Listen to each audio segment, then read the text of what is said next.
2008 সালে আওয়ামী লীগ সরকার ক্ষমতা গ্রহণের পর শেখ হাসিনার ফুফাতো ভাই শেখ সেলিমের মন্ত্রিত্ব না থাকলেও ক্ষমতার প্রভাব কোনো অংশেই কম ছিল না।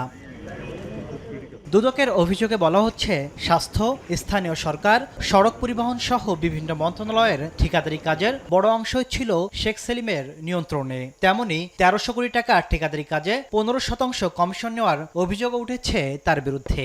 দেশের বিভিন্ন স্থানের 1300 কোটি টাকার টেন্ডার কাজে পছন্দের ঠিকাদারের নিকট হইতে 10% হইতে 15% হারে কমিশন গ্রহণপূর্বক কার্যাদেশ প্রদানের অভিযোগের বিষয়ে অনুসন্ধানের সিদ্ধান্ত গৃহীত হয়েছে। ধানমন্ডির বাসায় কিংবা কেন্দ্রীয় ব্যাংকের লকারে অবৈধ সম্পদের সন্ধান পাওয়া বাংলাদেশ ব্যাংকের সাবেক ডেপুটি গভর্নর এস.কে সুর পরিবারের বিরুদ্ধে নতুন করে মামলা করেছে দুদক।